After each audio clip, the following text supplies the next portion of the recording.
చూద్దాం. బీదర్లో దోపిడీ దొంగలు బీభత్సం సృష్టించారు. ఏటీఎంలో డబ్బులు పెట్టే సిబ్బందిని కాల్చి చంపారు. ఇద్దరిని హతమార్చి ఏకంగా 93 లక్షల రూపాయలు ఎత్తుకు వెళ్లడం ఇప్పుడు సంచలనంగా మారింది.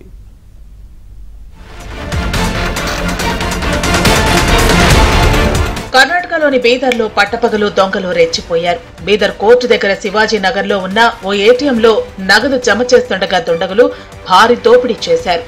ఏటీఎంలో దాదాపు 93 లక్షల రూపాయల నగదును బిల్ చేసేందుకు సెక్యూరిటీ సిబ్బంది వాహనంతో వెళ్లారు. అదే సమయంలో బైక్ పై ముసుగు ధరించి వచ్చిన ఇద్దరు దుండగులు ఏటీఎంలోకి చొరబడి డబ్బును లాక్కెళ్లడానికి ప్రయత్నించారు. డబ్బులు వదలాలంటూ సెక్యూరిటీ సిబ్బందికి గన్ చూపించి భయపెట్టారు. అయితే దుండగులకు డబ్బులు ఇచ్చేందుకు వారు ఒప్పుకోకపోవడంతో సెక్యూరిటీ సిబ్బందితో పాటు ఇద్దరు బ్యాంకు ఉద్యోగులపై దొంగలు మొత్తం 5 రౌండ్లు కాల్పులు జరిపారు.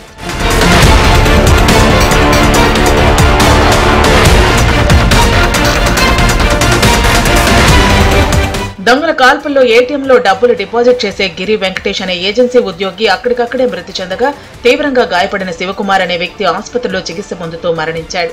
మరొకరు బుల్లెట్ గాయాలతో చికిత్స పొందుతున్నారు.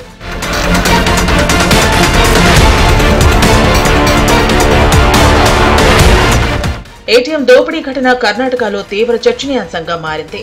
దీంతో పోలీసులు ఈ విషయాన్ని సీరియస్ గా తీసుకున్నారు. సంఘటన జరిగిన వెంటనే అక్కడ ఆధారాలను సేకరించిన పోలీసులు దొంగలను పట్టుకునేందుకు డీజీపీ ప్రత్యేక విభాగాన్ని ఏర్పాటు చేశారు.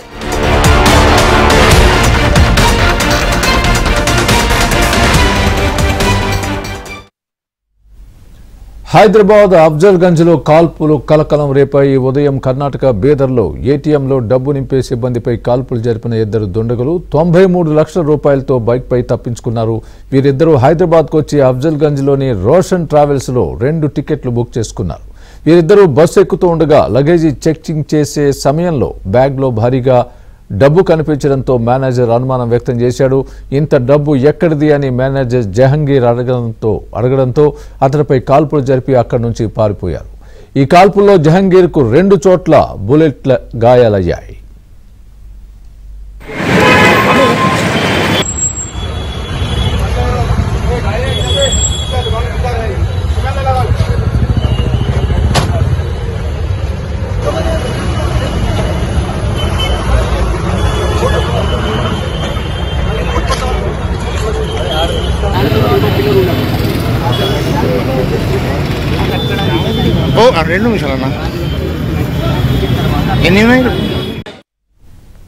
ఈ ఉదయం బీదర్లో బ్యాంక్ ఏటీఎంలో డబ్బులు నింపే సిబ్బందిపై కాల్పులు జరపడంతో ఇద్దరు సెక్యూరిటీ గార్డులు మృతి చెందారు.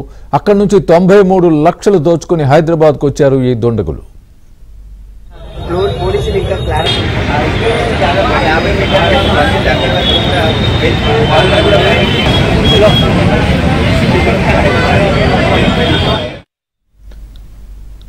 ఇదే అంశానికి సంబంధించి మా ప్రతినిధి శశి లైవ్ లో పూర్తి అప్డేట్ అందిస్తారు. శశి, చెప్పండి, అసలు ఏం జరిగింది? బీదర్ నుంచి అక్కడ ఏటీఎంలో డబ్బులు దోచుకుని హైదరాబాద్ వచ్చి ఇక్కడి నుంచి పరారవడం, ఇదంతా చూస్తుంటే ఒక డ్రామాని తలపిస్తోంది. సో మీ దగ్గర ఉన్న పూర్తి అప్డేట్ ఏంటి? దీనికి సంబంధించి ఏం జరిగింది మొదటి నుంచి? హైదరాబాద్ లో బీదర్ దొంగలు కాల్పులకు తెగబడ్డారు. ఈ కాల్పుల్లో ఒక వ్యక్తి తీవ్రంగా గాయపడ్డారు. ఈ రోజు ఉదయం బీదర్లోని కలెక్టర్ కార్యాలయానికి అతి సమీపంలో దోపిడీ దొంగలు బీభత్సం సృష్టించారు. అయితే ఏటీఎం సెంటర్లోకి డబ్బులు నింపడానికి వచ్చినటువంటి సిబ్బంది మీద దాడి చేశారు. మెరుపు వేగంతో వచ్చినటువంటి ఇద్దరు దుండగులు ఏటీఎంలో డబ్బులు నింపేందుకు యత్నిస్తుండగా సిబ్బంది మీద కారంతో దాడి చేశారు. అనంతరం తమ వద్ద ఉన్నటువంటి తుపాకులతో సుమారుగా 6 రౌండ్లు కాల్పులు జరిపారు. ఇందులో ఇద్దరు సెక్యూరిటీ గార్డులు అక్కడికక్కడే మరణించారు. మరొక ఇద్దరు సిబ్బంది కూడా గాయపడ్డారు. అనంతరం బీదర్ నుంచి నేరుగా ఆ ఇద్దరు దొంగలు కూడా పారిపోయి ఇటు హైదరాబాద్కు వచ్చారు. సరిగ్గా మధ్యాహ్నం 3 గంటల ప్రాంతంలో అఫ్జల్గంజ్లో ఉండేటటువంటి రోషన్ ట్రావెల్స్కు చేరుకున్నారు. అక్కడి నుంచి ఈ ఇద్దరు దొంగలు కూడా ఛత్తీస్గఢ్లోని రాయ్పూర్కు వెళ్లేందుకు టికెట్లను బుక్ చేసుకున్నారు. అయితే బస్సు సాయంత్రం 7:30 గంటలకు బయలుదేరుతుందంటూ కూడా తెలుసుకున్న తర్వాత అక్కడే తమ వద్ద దోచుకున్నటువంటి డబ్బు ముందుగానే ఉంది కాబట్టి ఆ డబ్బుతోనే అక్కడే వెయిట్ చేస్తున్నటువంటి సందర్భం అయితే కనిపిస్తోంది. సుమారుగా 7:30 గంటల ప్రాంతంలో బస్సు వచ్చిన తర్వాత ఆ బస్సులోకి ఒక్కొక్కరిని కూడా ఇటు బస్సుకు సంబంధించినటువంటి సిబ్బంది లోపలికి అలో చేస్తూ ఉన్నారు.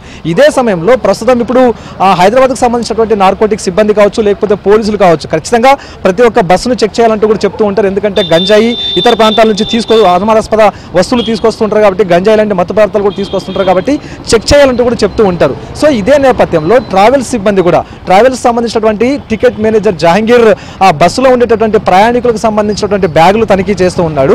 అందులో భాగంగానే ఇద్దరు దొంగలు కూడా అదే బస్సులో కూర్చుని ఉన్నటువంటి నేపథ్యంలో అప్పటికే తమ వద్ద ఉన్నటువంటి బ్యాగులను జహాంగీర్ తనిఖీ చేసేటటువంటి ప్రయత్నం చేస్తున్నప్పుడు వద్దు అంటూ కూడా ఆ ఇద్దరు నిందితులు వారించారు. అనంతరం ఇద్దరు నిందితుల వెనకాలే బీదర్ పోలీసులు కూడా ఉన్నారు. అయితే బీదర్ పోలీసులు వేరే కేసులో భాగంగా హైదరాబాద్కు వచ్చారు. వారిరువురు కూడాను వెనకాలే సీట్లో కూర్చుని ఉన్నటువంటి నేపథ్యంలో ఇదే జహాంగీర్ బీదర్ పోలీసుల బ్యాగులు కూడా తనిఖీ చేయడానికి ప్రయత్నించారు. సో అదే సమయంలో తాము బీదర్ పోలీసులమంటూ చెప్పారు. సో ఈ విషయాన్ని నిందితులు ఇద్దరు కూడా గమనించారు. ఆ ఇద్దరు బీదర్ పోలీసులు కూడాను తమను పట్టుకోవడానికే వచ్చారంటూ కూడా భావించి భయభ్రాంతులకు గురయ్యారు. సో అదే సమయంలో జహాంగీర్ ఖచ్చితంగా తాను బ్యాగ్ చెక్ చేయాల్సిందే అని పట్టుపడడంతో ఇక ఖచ్చితంగా జహాంగీర్ నోరు మూయించాలంటూ కూడా భావించినటువంటి ఇద్దరు దొంగలు తమ వద్ద ఉన్నటువంటి డబ్బులో సుమారుగా 50,000 రూపాయలు జహాంగీర్కి ఇచ్చేటటువంటి ప్రయత్నం చేశారు.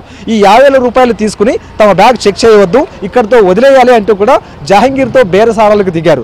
సో ఇదే సమయంలో జహాంగీర్ ససేమిరా కుదరదు, ఖచ్చితంగా బ్యాగ్ తనిఖీ చేయాల్సిందే, మీరు కిందకు దిగండి అంటూ కూడా వారితో వాగ్వాదానికి దిగాడు. సో ఇదే సమయంలో వెనకాల బీదర్ పోలీసులు కూడా వేరే కేసులో భాగంగా వచ్చారు కాబట్టి వారు తమను పట్టుకుంటారేమో అన్న భావన నేపథ్యంలో జహాంగీర్ అడ్డు తొలగించుకుని అక్కడి నుంచి పారిపోయేటటువంటి క్రమంలో తమ వద్ద ఉన్నటువంటి గన్ తీసుకుని ఒక్కసారిగా ఫైరింగ్ కు పాల్పడ్డారు. సుమారుగా 4 నుంచి 5 రౌండ్లు కాల్పులు జరిపారు. ఇందులో 2 రౌండ్లు ఇటు జహాంగీర్ కరువు భాగంలో ఒకటి, ఆ తర్వాత కాలి భాగంలో ఒక బుల్లెట్ దూసుకుని వెళ్ళింది. ఇదే సమయంలో సుమారుగా 200 మీటర్లు రోషన్ ట్రావెల్స్ సంబంధించినటువంటి ఆఫీస్ వద్దకు జహాంగీర్ రక్తపు మడుగులో అలాగే వచ్చాడు. సో ఒక్కసారిగా రోషన్ ట్రావెల్స్ వద్దకు వచ్చి కుప్పకూలిపోయాడు.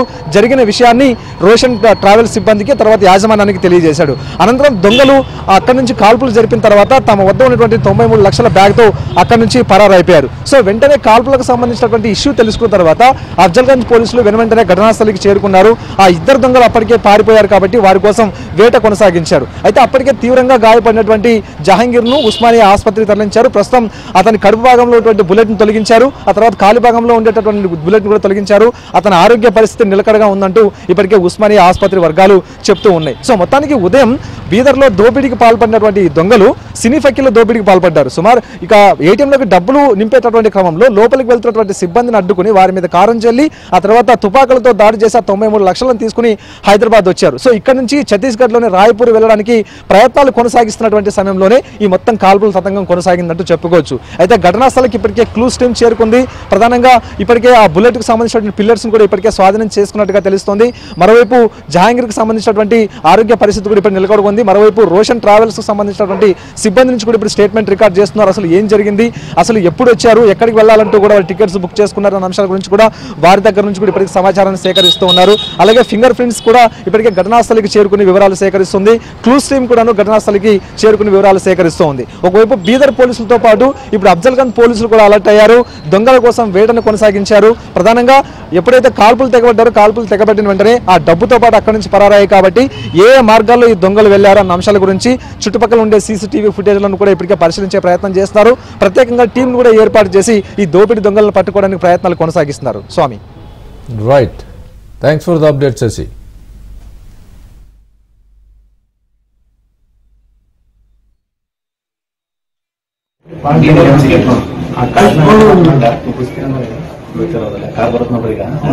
ಅಟ್ಲೀಸ್ಟ್